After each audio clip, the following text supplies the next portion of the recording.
Praise Lord. ഇന്നത്തെ ചിന്തയ്ക്കായിട്ട് എടുക്കുന്ന വിഷയം എന്ന് പറയുന്നത് യേശുക്രിസ്തുവിന്റെ ഇഹലോകത്തെ ശുശ്രൂഷാകാലം എത്രയായിരുന്നു എന്നുള്ളതാണ്. ഭൂരിഭാഗം സുവിശേഷകന്മാരും പറയുന്നത് അത് 3.5 വർഷമായിരുന്നു. 33 തിരുവയസ്സിലാണ് യേശുക്രിസ്തു മരിച്ചത് എന്നാണ് അവർ പറയുന്നത്. എന്നാൽ ബൈബിളിൽ യേശുക്രിസ്തു മരിച്ച വർഷത്തെക്കുറിച്ച് നേരിട്ട് പറഞ്ഞിട്ടില്ല, എന്നാൽ പറഞ്ഞിട്ടുണ്ട്.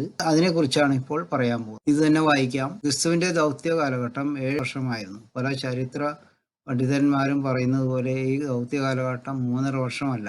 BC 444 അർത്ഥശിഷ്ട രാജാവ് യെരുശലേം പുനർനിർമ്മാണത്തിനുള്ള കൽപ്പന പുറപ്പെടുവിച്ചു. നെഹമ്യാവ് 2-ാം അധ്യായം 1-6 അത് പറഞ്ഞിരിക്കുന്നത്. BC 444 മുതൽ ക്രിസ്തുവിന്റെ ക്രൂശീകരണവും മരണവും വരെ 69 ആഴ്ചവട്ടം. 69 × 7 ചന്ദ്രവർഷം, 360 ദിവസമുള്ള വർഷമാണ്. ദാനിയേൽ 9:24-25 അതിനെപ്പറ്റി പറഞ്ഞിരിക്കുന്നത്. അതിക്രമത്തെ തടസ്സം ചെയ്ത് പാപങ്ങളെ മുദ്രയിടുവാനും അകൃത്യത്തിന് പ്രായശ്ചിത്തം ചെയ്ത് നിത്യനീതി വരുത്തുവാനും ദർശനവും പ്രവചനവും മുദ്രയിടുവാനും അതിപരിശുദ്ധമായതിനെ അഭിഷേകം ചെയ്യുവാനും തക്കവണ്ണം നിന്റെ ജനത്തിനും വിശുദ്ധ നഗരത്തിനും 70 ആഴ്ചവട്ടം നിയമിച്ചിരിക്കുന്നു. അതുകൊണ്ട് നീ അറിഞ്ഞു ഗ്രഹിച്ചുകൊള്ളേണ്ടതെന്നാൽ യെരുശലേമിനെ ദേവസ്ഥാനപ്പെടുത്തി പണിവാൻ കൽപ്പന പുറപ്പെടുന്നത് മുതൽ അഭിഷിക്തനായ ഒരു പ്രഭു വരെ യേശുക്രിസ്തുവാണത്. 7 ആഴ്ചവട്ടം, 62 ആഴ്ചവട്ടം കൊണ്ട് അതിന്റെ വീതിയും ഘടകവുമായി കഷ്ടകാലങ്ങൾ തന്നെ വീണ്ടും പണിയും. 7ഉം 62ഉം അത് 69 ആഴ്ചവട്ടമാണ്. 69 × 7 483 വർഷം. 365 ദിവസമുള്ള സാധാരണ വർഷമാണെങ്കിൽ ഇത് 476 വർഷമേ ഉണ്ടാവുകയുള്ളൂ. അതിന്റെ കണക്കുകളൊന്നും എഴുതിയിരിക്കുന്നത് ഇവിടെയാണ്. 483 ഇവിടെ കണ്ടത്. 360 365 കാലികളുടെ 476 കൃത്യം കിട്ടുന്നുണ്ട്. അതാണ് ഇവിടെ പറഞ്ഞിരിക്കുന്നത്. ക്രിസ്തുവിന്റെ ജനനം BC 6-നും 4-നും ഇടയിലാണ്. ആവറേജ് BC 5 എന്ന് എടുക്കാവുന്നതാണ്. ബ്രിട്ടാനിക്ക എൻസൈക്ലോപീഡിയയിൽ നിന്നുള്ള ഇതാണ്. Joseph and Mary sometimes between 6 BC and 4 BC before the death of Herod the great. 444 മുതൽ ക്രിസ്തുവിന്റെ ജനനം വരെ 444 - 5 = 439 വർഷം. അപ്പൊ ഇവിടെ 439 വർഷമാണ് ഈ സമയം.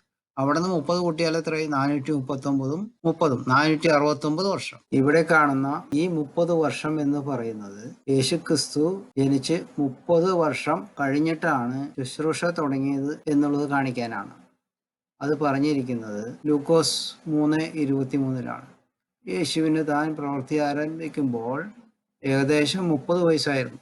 അവൻ യോസഫിന്റെ മകൻ എന്ന് ജനം വിചാരിച്ചു. അപ്പൊ ഇവിടം വരെ 469 അത് കഴിഞ്ഞാൽ 7ഉം കൂടി കൂട്ടിക്കഴിഞ്ഞാൽ 476 കൃത്യം കിട്ടും. 469-ഉം 7-ഉം 476 വർഷം. ക്രിസ്തുവിന്റെ ദൗത്യ കാലഘട്ടം 7 വർഷമായിരുന്നു എന്നുള്ളതാണ് ഇവിടെ കൃത്യമായിട്ട് നമുക്ക് കണക്ക് ബൈബിൾ അനുസരിച്ച് അത്രേ വരുന്നത്. അത് ഡയറക്റ്റ് ആയിട്ടല്ല പറഞ്ഞിരിക്കുന്നത്, ഇൻഡയറക്റ്റ് ആയിട്ടാണ് പറഞ്ഞിരിക്കുന്നത്. പക്ഷേ ഇവർക്ക് ഈ 33.5 വയസ്സ് എന്ന് പറഞ്ഞ കണക്ക് എവിടെ നിന്ന് കിട്ടിയെന്ന് വെച്ച് കഴിഞ്ഞാൽ അത് കത്തോലിക്ക പോപ്പിന്റെ ഒരു കണ്ടുപിടുത്തമാണ്. അപ്പൊ അത് പറഞ്ഞിരിക്കുന്നത് ഇന്റർനെറ്റിൽ നിന്ന് എടുത്തതാണ്. This is the biblical reason why Jesus died at the age of 33. Many have wondered why Jesus died so young. The age of 33 has been the obligatory reference of his crucifixion, death and resurrection. But very few wonder what Monsignor Charles Pope asks in his article on the Portal Community in Mission. അത് പോപ്പാണ് ഈ സംഗതി ചെയ്തിരിക്കുന്നത്. അപ്പോൾ അത് കത്തോലിക്ക ഒരു വിശ്വാസമാണിത്. അതാണ് ഈ പെന്തക്കോസ് പാസ്റ്റർമാര് ഏറ്റെടുത്തിരിക്കുന്നത്. പിന്നെ 7 വർഷമാണ് ഇപ്പോൾ ഈ യേശുക്രിസ്തുവിന്റെ ശുശ്രൂഷ കാലം എന്ന് നമുക്ക് മനസ്സിലായല്ലോ.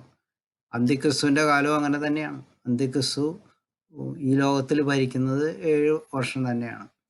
അപ്പൊ ഈ ചാർട്ട് നോക്കിയാൽ നമുക്കറിയാം. ക്രിസ്തുവിന്റെ കാലം ദാനിയേലിന്റെ 70-ാമത്തെ ആഴ്ചവട്ടം, അത് 360 ദിവസമുള്ള വർഷങ്ങളാണത്. ആദ്യത്തെ 3.5 കൊല്ലം, രണ്ടാമത്തെ 3.5 കൊല്ലം. അത് 7 വർഷമാണെങ്കിലും യഥാർത്ഥത്തിൽ അത് 7 വർഷം ഉണ്ടാകില്ല. അതിനെക്കുറിച്ചുള്ള 2 വീഡിയോകളുണ്ട്. അത് വീഡിയോ നമ്പർ 8-ഉം 8.1-ഉമാണ്.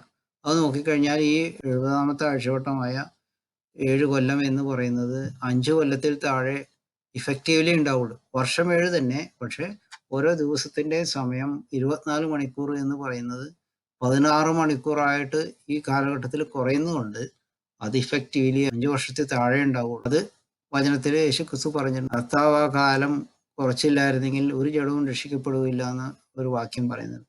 അതിന്റെ അടിസ്ഥാനത്തിൽ വന്നിട്ടുള്ള ഒരു മാറ്റമാണ്. യാതൊരു സുവിശേഷകരും അത് ഇതുവരെ പറഞ്ഞ് ഞാൻ കേട്ടിട്ടില്ല. അത് ദൈവം എനിക്ക് തന്നിട്ടുള്ളതായിട്ടുള്ള ഒരു ആലോചനയാണ്.